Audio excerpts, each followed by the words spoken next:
With the best game ever of my young adult life coming out, Super Smash Bros. Ultimate, Josue and I, two video game movie-loving fans, decided to discuss Super Smash Bros. As a Netflix TV show. Josue has spent the past week working up a storyboard for what the first episode in Smash Bros. Television series could possibly look like. I hope it's just as good as Castlevania, or even better. Please don't disappoint me. So please, Josue, take it away. Okay, so good thing you mentioned Castlevania because that was probably my biggest inspiration for making this. Yeah. I want this series to be about an 8-episode series with the art and the action of Castlevania. Now, this first season that I was thinking up of is based directly off of Smash 64. So there won't be many elements of melee or brawl or anything. There is no taboo. There's the one reference. Well, there is one humongous reference to Ultimate, though. But we'll get to that later. So what I was cooking up was just the first episode of what this Smash Brothers series might look like.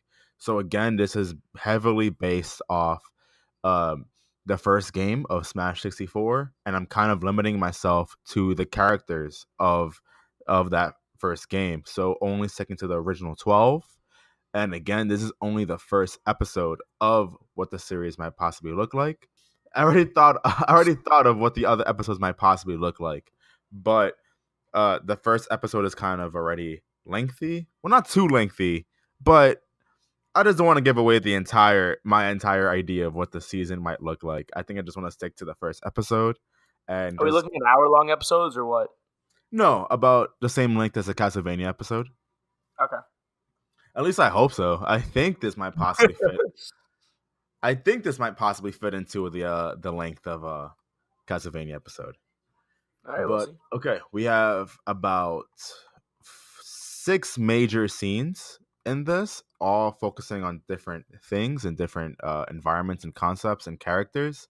So let's start off with the first scene and how the first episode will go down.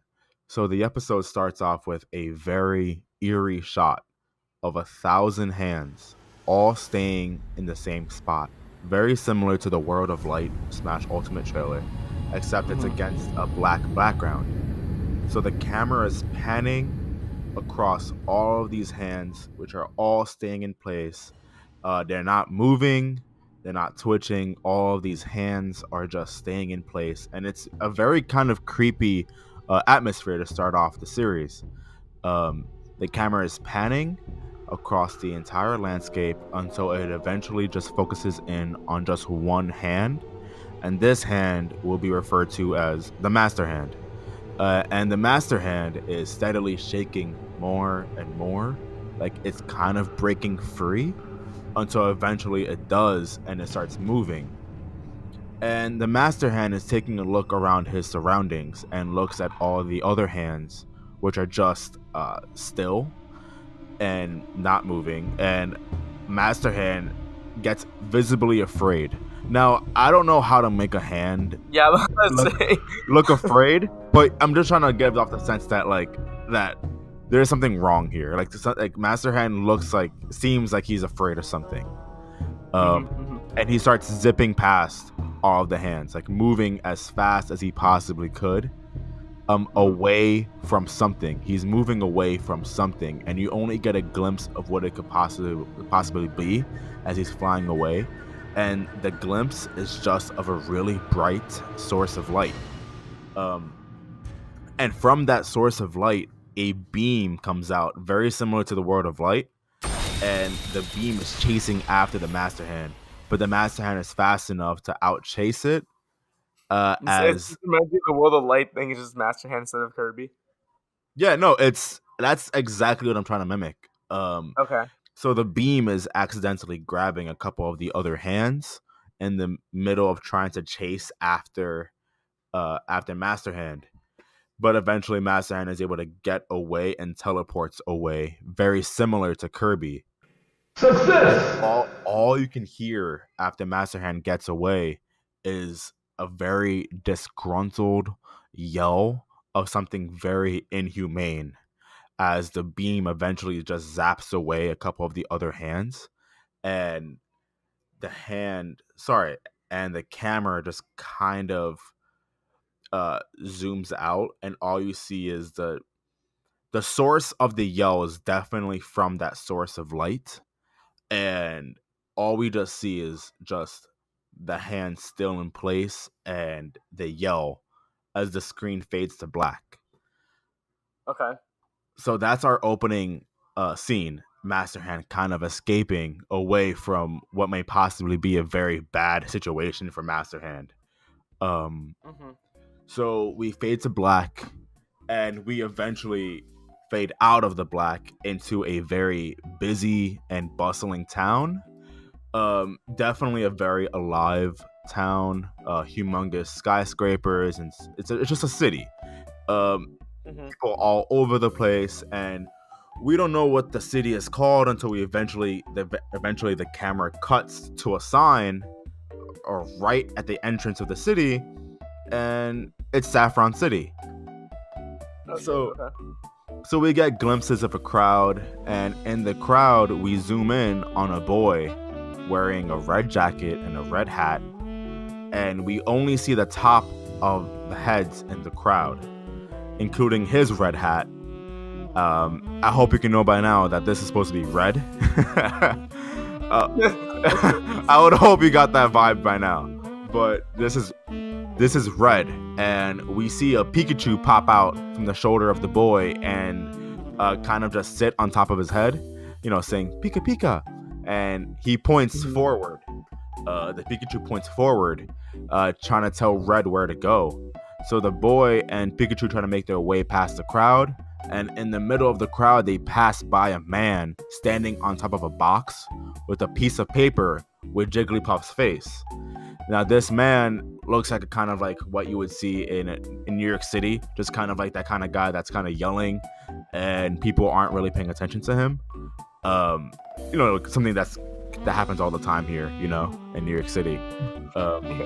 It seems like kind of crazy, but the man has a piece of paper with Jigglypuff's face, and he looks shook, like he looks concerned, and he's asking the crowd, "Has anyone seen my Jigglypuff? He's gone missing." Okay. I said that very stupid, but this is a guy that looks very concerned about where his Jigglypuff went. His Jigglypuff went missing. Doesn't know where the hell his Jigglypuff is, but no one cares. No one cares, and I hope you can stops to talk to him. Yeah, and I hope anybody watching this can obviously see that that's supposed to be a hint for something later. Because why would I just make a Jigglypuff of all the Pokemon in the Pokemon world? Okay, so Pikachu and the boy and Red enter a building called Selfco, and they just enter it. We don't see them. We don't see what happens to them in the inside. All we do is cut to Giovanni with his Team Rocket crew as they're kind of like mumbling and talking about the capabilities of the Master Ball. Behind him is a wall that's full of Pokeballs, his own personal collection of getting all the Pokemon. I kind of wanted this to be a hint as to why all the Pokemon are in Smash Brothers, as in why Pokeballs are just randomly dropped. But I haven't fully realized that idea yet. So smoke starts to enter Giovanni's room, and all the Team Rocket members are like, "Well, what's going on?" And the door gets blasted open, and in through the smoke comes Red and Pikachu, who are just battle ready, like it's on site, Immediately, yeah. After a couple of comments, Giovanni, who is angry, takes out a Pokeball, whips it out. It's Kangaskhan, which is one of the Pokemon he actually has during this battle in the game. And the two start to battle.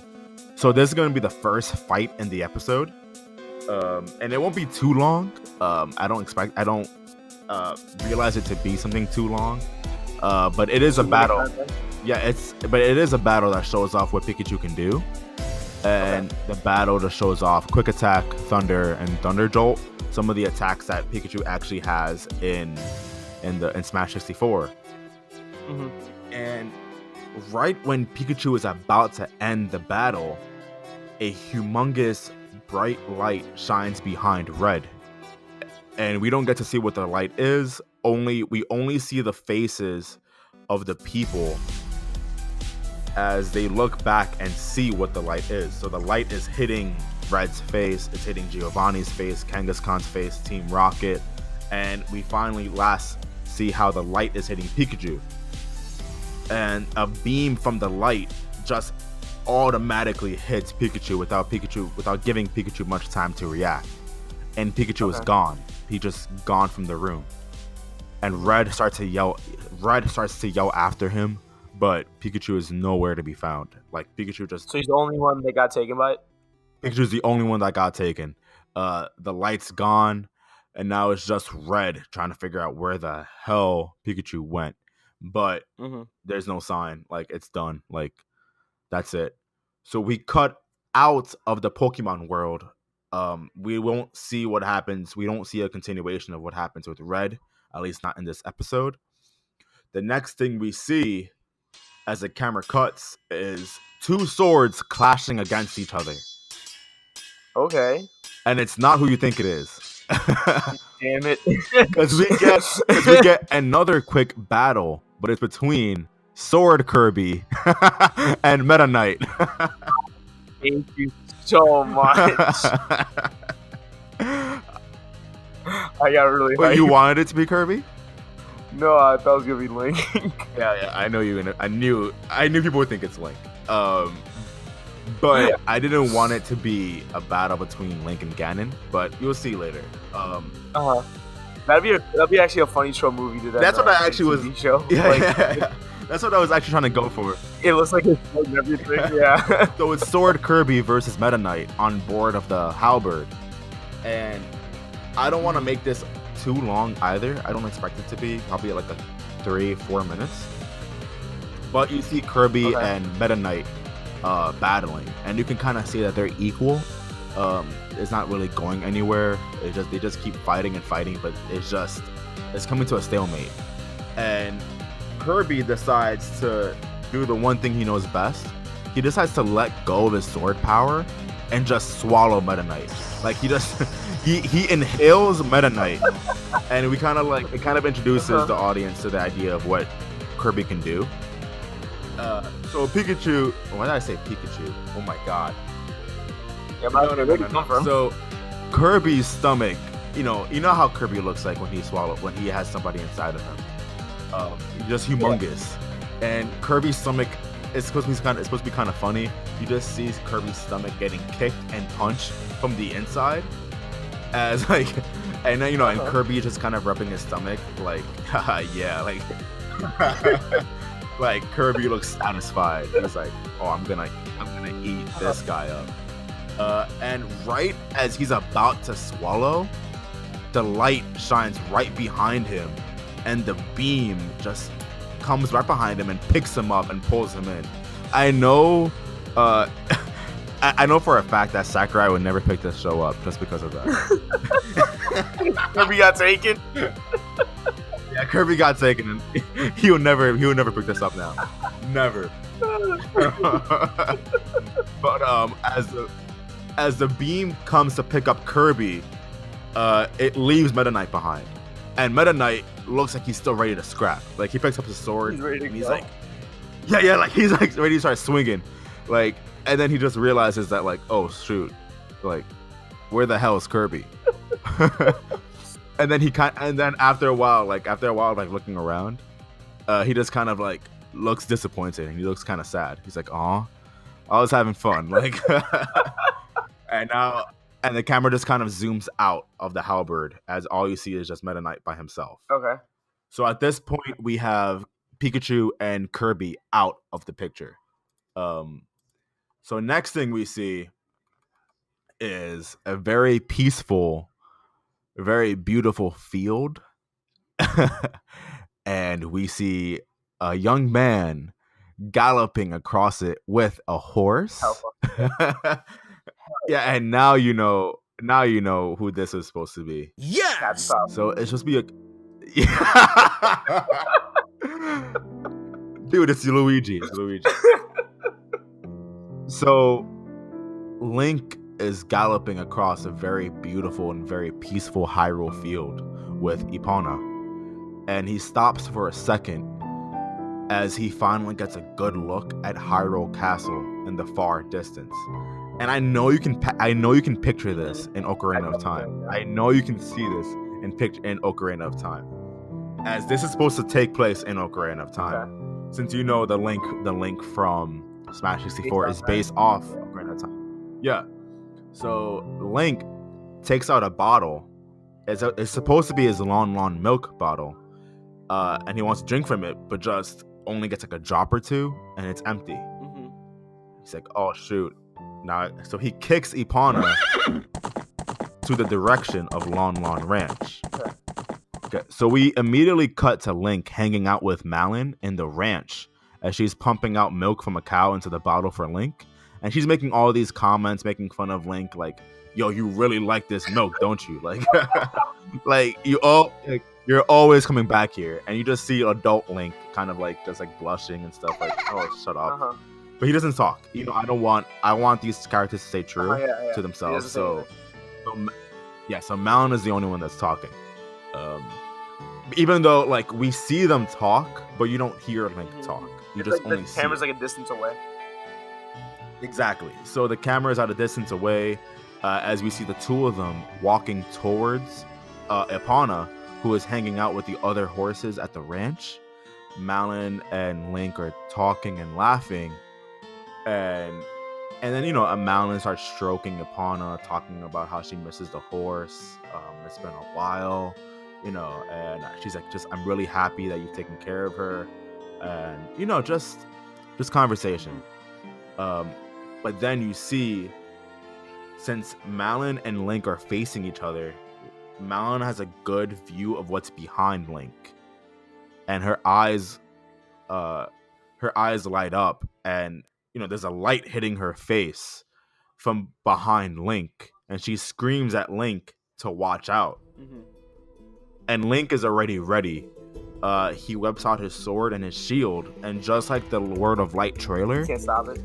The beam hits the shield and bounces off, but it staggers Link. Like he moves back a little bit and isn't ready as another beam quickly lifts him up.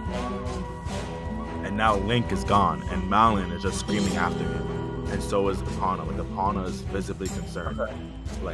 But zoom out of Lon Ranch. Now that's gone. Now that's done. So finally, we have Link, Kirby, and Pikachu now gone. Okay. The last character, well, you know what, whatever.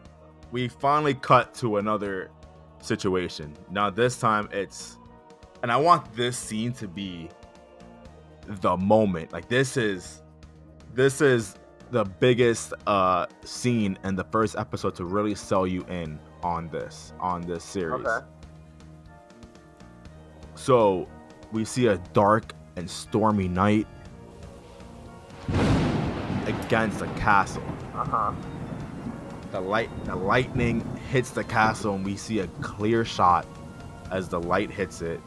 Now, this is not the same light as what took Pikachu and Kirby, just the light from the lightning. Yeah, so the light hits the castle, and we see that it's clearly Bowser's castle. And the camera pans out, very similar to how we saw Alucard and Trevor and Sypha in front of Dracula's castle. Something similar to that, where we see a couple of silhouettes standing in front of the castle. Yeah. A couple, not just one. There's a couple. I got that.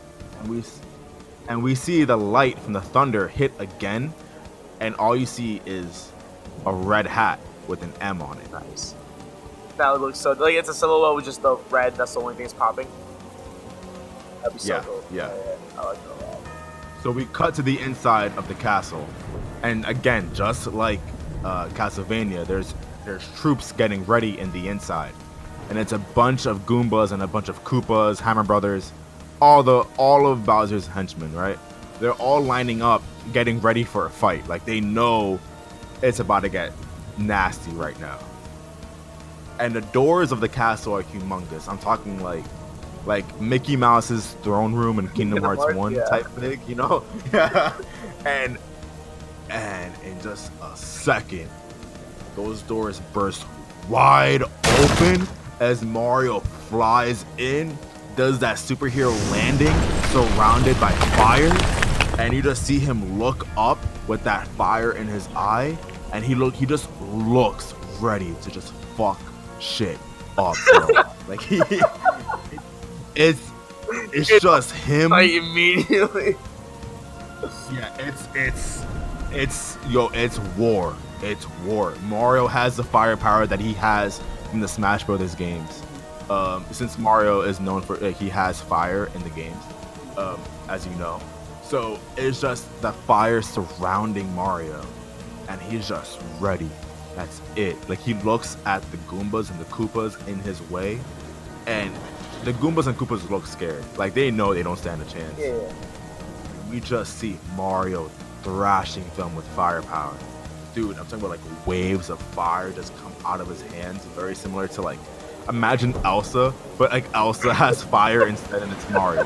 Like everything coming out of Mario's hands is just fire as he just destroys the army and he makes his way up the castle, destroying everything in his path. Like, dude, it's over. Like in 2 seconds, you just see like some beautiful animation as Mario just takes over, bro. And he's pissed. Like he looks pissed. And we cut back to that door, to the opening door that Mario kicked open. And we see an army of Toads come in with Princess Peach following them. So Princess Peach and the Toads and the army of Toads are in the castle now, storming in. And Princess Peach just kind of makes this comment to herself. I was debating this, but screw it. She's with Toadsworth. Wait, what? What's Toadsworth doing there? Like they're both like coming in the castle, and Peach just makes this comment, or Toadsworth. I don't know. I don't care. Whatever. They just say, I don't know why we brought an army if Mario just kind of just does this by himself. But screw it. Actually, like that. Yeah, so that's why I just want a Peach there. But I also want a Peach there because Mario doesn't talk. And the scene coming up, I needed somebody to talk. So we see Mario clearing the rooms, and again we see another door. Mario's finally at the top level. Mario kicks open the door. He's cleared all the enemies in the castle, and now he's walking in to Bowser's throne room. Bowser is sitting on his throne with Bowser Jr. right next to him. Peach and the Toads are right behind Mario, and they all walk into the room, and they all have this really just pissed off look. So Bowser... I never imagined Mario being this mad. Dude, I feel like Mario never looks happy in any Smash Brothers trailer. Oh, Smash Bros. No. I imagine like in the games when you're fighting Gandorf. I mean, not Gandorf. When you're fighting Bowser, like I don't imagine Mario being this mad. It's kind of interesting. Oh yeah. But then you're gonna find out why he's mad though. Oh, okay. So Bowser Jr. is the first one to break the silence in the room, and he says out loud, "Mama!" at the sight of Peach. Only for Bowser to kind of wave his hand in front of Bowser Jr. to silence him. So Bowser stands up. He asks the group, what are they doing in his castle? And Peach responds back, accusing Bowser that he has kidnapped Luigi, Donkey Kong, and Yoshi, and she demands to have them back. So this is kind of the reason why they're all angry. So mad. Yeah, because three people that they know and love, and I'm using the Yoshi from Mario 64. There was only one Yoshi, the main Yoshi in 64, and that's who I'm kind of referring to. I'm not referring to the species as a whole, just that one singular Yoshi.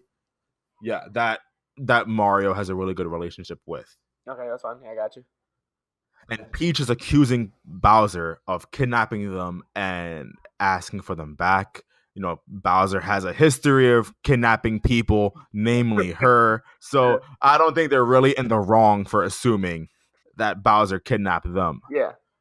But Bowser laughs. He's mocking the group, and he tells them that he has absolutely no idea where any of those guys went. Okay. And that he himself has actually begun to wonder too why Luigi hasn't shown himself around recently. Oh, he even brings it up? And yeah, he's like, I don't know, Luigi. I haven't seen Luigi either, because it's always Mario and Luigi messing up Bowser's plans, but Luigi hasn't shown up.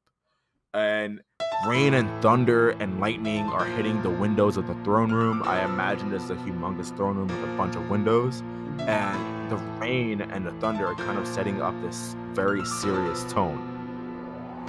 So Mario gets fed up. He runs toward Bowser, who does his signature roar, and the two fight, and it's supposed to be like the main fight of the first episode. A fight breaks out like two versus Kenny Song kind of situation. Yeah. It's supposed to be a fight, and these two are going at it, but Bowser throws him aside. Mario and Bowser are kind of equal right now, but that doesn't stop Mario from trying. He fires up again and charges at Bowser. But so the camera, I assume at this scene, is right next to Mario as he's running towards Bowser. But then as he runs toward Bowser, there's a light. That mysterious light appears right in between them, and Mario is just running towards it. And the beam is... he's running towards Bowser, and it cuts right between them. Yeah, he just runs. He's running towards Bowser, but the light just comes out of nowhere. Oh, okay. Right in between them, and he's running towards that now, even though he was running towards Bowser initially. And the beam comes out, grabs Mario, and bam, he's gone. He's missing. Mario is missing. And that's how Luigi's Mansion begins. yeah, right. So now it's kind of weird in the room. We're still in the room. Because now it's just Peach and the army looking at Bowser. Yeah, and Bowser Jr. And they're just like, oh, okay. Peach now kind of realizes that, oh snap, maybe it actually wasn't Bowser. Everyone's just kind of confused, and Bowser just looks at Peach and he's like, do you want to go on a date? Peach just kind of just goes, oh, and just walks out. And then that just cuts from the Mario Yeah, that's supposed to be just supposed to be like a funny little moment, right? Yeah. So the last scene is how we're gonna end the episode. So wait, that's the Mushroom Kingdom, right? We cut from that scene. Yeah, we cut out of the Mushroom Kingdom. Okay. And finally, we just kind of see Mario asleep and falling into an endless void of darkness. He wakes up. He notices the nothingness around him. He finally lands on something. He hits his head, begins to rub it, does his weird little Mario voice, as he's rubbing his head. I don't know. I can't do his voice. No, yeah, I get it. He looks around again. He sees nothing around him until suddenly he gets slobbered on the face by a humongous tongue. Mario turns around. He sees Yoshi and gives Yoshi a giant hug. Then Donkey Kong comes out of nowhere, makes his way forward, gives Mario an even bigger hug, picks up Mario and crushes him, you can picture this. I think I can picture this pretty well. Him just breaking his back. Yeah, exactly. And, Mario is now with Donkey Kong and Yoshi, the three of them together. Since they're the only people that really know each other in the starting 8 in Smash Bros. 64. Mm-hmm. What about Luigi? Kong? Is Luigi not there? No, I'll get to that. That'll be in another episode. Oh, okay. So Donkey Kong puts Mario down, and Mario takes another look, and he notices that there's more people than just the three of them there. He sees Pikachu, who's playing with himself on the floor. Kirby does his signature hi. You know what I'm talking about. Yeah. Fox, who kind of just stands there with his arms crossed, and he nods his head towards Mario and them. and Samus, who waves at Mario. So the last person that we see is Link. And Link actually doesn't say hi to Mario. He's kind of facing away from everyone else in a very mysterious, like kind of Sasuke-like ambiance. It's like he's very skeptical of what's going on here, and he's just like, he's not having it. So Mario gives Link, like he's looking at Link and he's like, until finally a bright light from above shines upon them. And the light starts like actually showing himself. We begin to see what the light actually looks like. It's not a bright light anymore. We actually see the shape of it. And we begin to see that it's actually Galeem from the World of Light trailer. And, you know, the music intensifies as Galeem starts talking. Like, thank you all for coming. You must be wondering why you have been brought here today. I need a favor. And we just cut to Mario and Link's faces as their faces just scrunch up in anger and curiosity. Wait, is it like a split screen thing? Like one's on the left, one's on the right? No, we see Mario, then we see Link, and then we just finally, then we see like the camera panning out on the 8 of them, the original 8, looking at Galeem, and music intensifies, and then bam, end of the episode. That's pretty damn good. I'm not gonna lie. I like what I like the most is the original, like the Pokemon introduction, the Kirby one, and the Link one. I like those 3 a lot because that just makes it seem like you're not forcing. How do I describe it? It's not like you're forcing it all to come together at the last minute. You would just show where they're coming from, as if like they legit were living their normal lives they would be before this happened. So it's pretty dope. Yeah. I like that a lot. And I kind of wanted to use Mario as a way to show that this has been happening for a while. Like Yoshi and Donkey Kong and Luigi are gone. And Mario is just the last one. Mario is the last person to get picked up. Yeah. And also I wanted to hint at Jigglypuff as well earlier in the episode. And I also really wanted to make sure that Peach and Bowser were also introduced, mainly as a way so that way if season 2 were to ever get picked up, and also Meta Knight obviously too, but that way they get introduced here, and they're not it won't be exactly when they get introduced and they get picked up for Melee, the season based on Melee. Okay. Well, you said you had Easter eggs for Jigglypuff and Luigi. Would you not have for Captain Falcon or Ness in the first episode? No, I pictured them to be in the second episode. Okay. Yeah, but it's kind of like I wanted to make an Easter egg for them in the beginning. Yeah, no, I wanted Captain Falcon and Ness to have to be prominent in the second episode. But yeah, I just really wanted the first episode we only see the original 8. That'd be pretty dope. I kind of what happened? Like I say, I can picture those fights also happening with the Castlevania art style, which I really like a lot. I can imagine the Pikachu fight happening in Castlevania art style, and I can imagine the Link fight in Castlevania style too, which would be really damn dope. Exactly, yeah. And I kind of just I really wanted. I mean, this would be like a hint if I ever continue this, if I ever make another episode. But yeah, just like I really kind of wanted Ness to kind of be the one to kind of put the pieces together. Just because Ness is that kind of guy. Like he's that dude. Yeah, like Ness would be the one out of the original 12 to kind of just like figure everything out. So would Samus, and so would probably Fox. They'd be the ones to kind of work together to kind of like no, this is what's because Luigi ain't doing shit.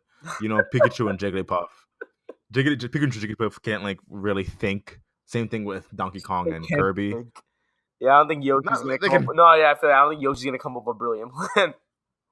Exactly. Mario and Luigi are kind of just like really single-minded, I feel like. They're just there to throw punches. And Link is also kind of there just really like to bring the energy. He's like, I don't care what happens. I'm just ready to fuck shit up.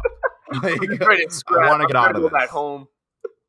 Yeah, and I kind of wanted to make the premise be, Galeem wanted to pick the best fighters to get Master Hand back for him. So wait, that's why I'm confused. So like Galeem is the ultimate reference you were talking about, right? Yeah. Yeah.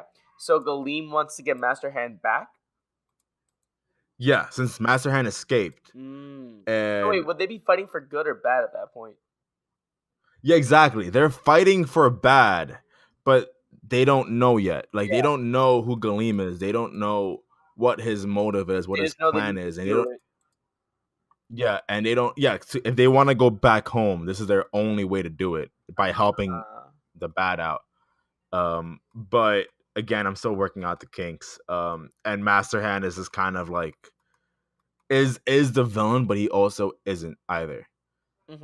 He's just a puppet, just like how we always saw in the games. Like Master Hand was just a puppet. There's always someone behind him. Yeah, I feel you. I got you. Yeah, that's pretty nice. So, I would love to watch. I would love to watch a whole season of that. I kind of want to know what happens next. Like legit. Anyways, yeah, dude. So that's my idea of what a Netflix TV show would look like. So till next time for episode 2. Yeah, let us know what you guys think in the comments about Josue's idea. I want to hear what you guys think about Link specifically. Anything Link related, you can just DM me. This is specifically this is Wand of Gamelon Link. That show would get canceled so fast. Yeah. Anyways, yeah, thank you guys for listening. Make sure to subscribe to our channel to keep up with our content. Follow us on Twitter at the Panic Bros. And yeah, thank you guys for listening, and we hope you guys stay tuned for what comes next. Definitely. See you soon.